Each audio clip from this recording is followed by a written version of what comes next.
भी कॉमेडी बंद हो गलो का नहीं आवत हवा। हमने से कॉमेडी बंद होके वाला बा। हमने से लेट से आवे लेकिन अइबे करी के सर अइबे करी बुझिए के नहीं ऐसे ने लेकिन ई बोला ना काला बहुत बोला चला। अच्छा चुप। हमने से आवला कॉमेडी देखिए ने आज कितना अच्छा से। ओहो सरवा बातवा तो ठीक कहता। पता नहीं साला काहे लेट लागता लेकिन अइबे करला लेकिन साला लेट से आवला। अब पता नहीं लेकिन बातों तो को ठीक रहलक ह। अच्छा खैर कोनो बात नहीं वो अइबे करी वीडियो। हमसे कॉमेडी को बंद होलक नहीं आ वो अइबे करला। अच्छा काहे वीडियो देरी होखत है जात ही मास्टर साहब से पूछ के बतावे कि काहे देरी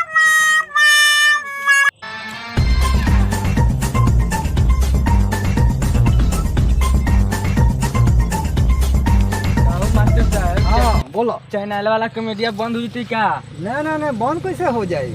सुनने में तो आयल हो। अरे कुछ हवा बिहार लागल रख मर्द है हवा है बिहार लागत है। कुछ बिहार लागल तो उसे कोनो बात नहीं है। भरत शर्मा के कॉमेडी होता है। भरत शर्मा के गीत जे बा हाँ से छोड़ल जाता बढ़िया व्यू उसे होता है। हाँ उसे कोनो दिक्कत नहीं है। अरे तनी मनी हवा बिहार कोनो बढ़िया काम में 50 गो बिहार लागल। अच्छा कौन कौन बिहार लागल? बिहार लागल पुरवैया पछेया 32 बिहार जरूरत पड़ी तो लाग जाई। अच्छा लेकिन वो सब में देखते हुए चलल तनी एने ओने हो गल बा टीम फिर इकट्ठा होता। ठीक बा फिर बनी कौन कहला बा ने हागना सरवा कहलक ह। हागना के कुछ बुझा ले है। चलो ने हागना से पूछ लिया। ठीक बा हागना कहां जाते से है ना दौड़ के आवा तने आ जल्दी आओ। लाल हल्ला कर ले बा आवा तने। अरे हगना का सवेरे झाड़ा फिरे गरले है हां आ साँझ के हां तो तोहर जब झाड़ा फिरल बन नहीं खे हो तो कॉमेडी कैसे बन हुई रे? ससुराल हो कि ना रे?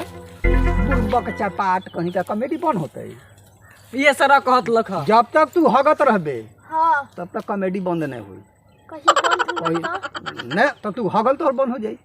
ठीक कहा नाम बा चिड़ै चिड़ै सिखावे बच्चा के भले बच्चा सिखावे चिड़ै के ना चिड़ै सिखावे बच्चा के। हाँ बच्चा सिखावे चिड़ै के कि घोंसला बन हिहा का ये सड़क ये दिमाग में भाग तरह भाग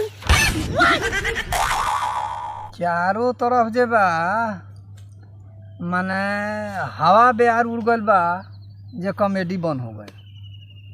लोग के समझे में नहीं आवत। अरे तो सुना बंद तो जौन चीज़ होखला वो बंद नहीं होखे शुरू कर जाला। शुरू करला के बाद समस्या आवला तो हमनी के भी समस्या तो आयल की टीम में तनी एने ओने हो गल और उस समस्या के हमनी के दूर करत हैं या ऊपर आदमी लड़ता संघर्ष करता। लेकिन ऐसा बात नहीं है कि बंद बा बंद हमनी के नहीं करब। चैनल जौन बा नु यूनिक कॉमेडी रघुपुर तो हम देखनी कि अगर हमनी के पास में अभी टीम के लोग एने ओने हो गल बा तो कहनी कि काहे ने ऊपर कुछ ऐसा प्रोग्राम निकल जाए लोग के भी आनंद होखे। तो भरत शर्मा के गीत जौन स्टेज प्रोग्राम भयल हमनी भी रघुपुर में भय रहे तो वही पर वीडियो हम कुछ निकलनी। अच्छा हमारा बुझाता कि वीडियो पे व्यू भी अच्छा गल। एगो भरत शर्मा गीत गले रहस राम ना बिगड़ी है जेकर कोई का बिगाड़ी जी सुन लो तो वो वीडियो जो हम कह के डलनी न तो ऊपर अब ही और अभी तक 1 महीना भल 20,000 से ऊपर लोग ओकरा के देख लेलक 21,000। अच्छा अतने ने और जौन प्रोग्राम भरत शर्मा के बा तो भरत शर्मा के प्रोग्राम लोग खूब बढ़िया से देखता। हमनी के वीडियो के जौन वॉच टाइम बा उहो ठीक बढ़ता तो चैनल मोनेटाइज हो जाई। घबराए के बात नहीं खे। कॉमेडियो में बीच बीच में हमनी के डाले के हाँ डाल बढ़िया काम में थोड़ा बहुत बाधा आवल है। अच्छा देखो गलत चीज बोले के नहीं खे ऐसे कि समाज पर प्रभाव पड़ला तो हमनी के वो सब बंधन के भी बचावे के बा। बाहर नहीं खे जाए के ठीक बा। तो कुछ प्रोग्राम भरत शर्मा के भी बा तो दिया था ऐसे कि भोजपुरी में बड़ा अश्लीलता बा केकर प्रोग्राम हमनी के कल जाई। हाँ इहो एगो दिमाग के बात बस सोचे के भरत शर्मा ऐसा गायक एगो बारन जौना के साफ सुथरा बारन उनकर एगो रिकॉर्ड बा। राष्ट्रपति पुरस्कार मिलल कई गो उनका पुरस्कार मिलल।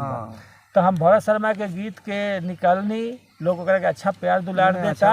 आ कॉमेडी जौन बनता नो कॉमेडी हमनी के बनाएम तनिका सा देर होता बीच बीच में कॉमेडी हमनी के डालब तो दर्शक लोग जो हमनी के बा कॉमेडी के देखे वाला ओकरा से हम इहे कहम जे जैसे रुआ लोगन धीरज धैले हैं, प्यार दुलार देत हैं, वो प्यार दुलार देत रही।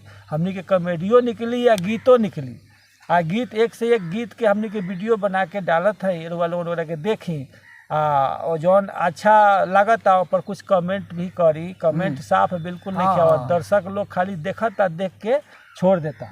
तो वो चीज़ के हम बतावत है कि रुआ लोगन देखी, अच्छा लागता, पसंद करी, अगर के लाइक कर दी, आ कमेंट में जरूर कुछ न कुछ लिखी, हमनी के मनोबल कुछ बढ़े। दर्शक लोग सब ये कहे के चाहते हैं कि रुआ लोगन देखी, अगर के लाइक भी करी, और साथ में कुछ न कुछ मुंह से हम बोलम तब हमनी के आवाज आई तो लिख के रुआ बताएम तो हमनी के जान जाम का कमी बा बेसी बा ई सब थोड़ा बतावे के बाद कॉमेडी बंद न होई, चैनल हमनी के बंद न होई, कॉमेडी चलते रही। थोड़ा समस्या बा। आ एगो और चीज बानू जे अमरेश जी हमनी के रहलन तो उनकर तनी आँख से प्रॉब्लम लखा, तो उनका के अभी ऑपरेशन कल गल है, उनकर आँख ठीक हो जाता तो फिर वो कॉमेडी में आई है। हुआ जी हैं। आ जौन जौन कहलक हगना कहला तो हगना तो लड़का बा, लड़का बा ओकरा बुझात नहीं खे, लेकिन कॉमेडी में उहो रही, उहो अच्छा बोलला आ ओकरो के रखल जाई। हमनी के कॉमेडी फिर से शुरू करत है, 2 दिन 4 दिन 5 दिन पर एगो कॉमेडी जरूर आई। आ गीत के चैनल जौन गीत हमनी के बड़ा शर्मा के देत है, बहुत बढ़िया गीत हमनी के कोशिश करम के वालों के जरूर सुनाई। और गीत माने मनोरंजन दोनों होत रहे, कॉमेडी के माध्यम से भी आ गीतों के माध्यम से। तो यह बा कहे के कि जौन प्यार दुलार लोगन देत हैं दी ही। हमरा आशा बा कि ये साल में 2024 में हमनी के चैनल के मोनेटाइज जरूर करा लें। अच्छा तो प्रयास तो करेंगे। तो बंद चैनल बंद नहीं होई, कॉमेडी चली, गीत भी चली, कॉमेडी भी चली, रुआ लोगन खूब देखी, खूब आनंद ली। ठीक बा, लास्ट में हम प्रणाम करत हैं और रुआ लोगन प्यार दुलार बनैले रखी। जय हिंद, जय भारत।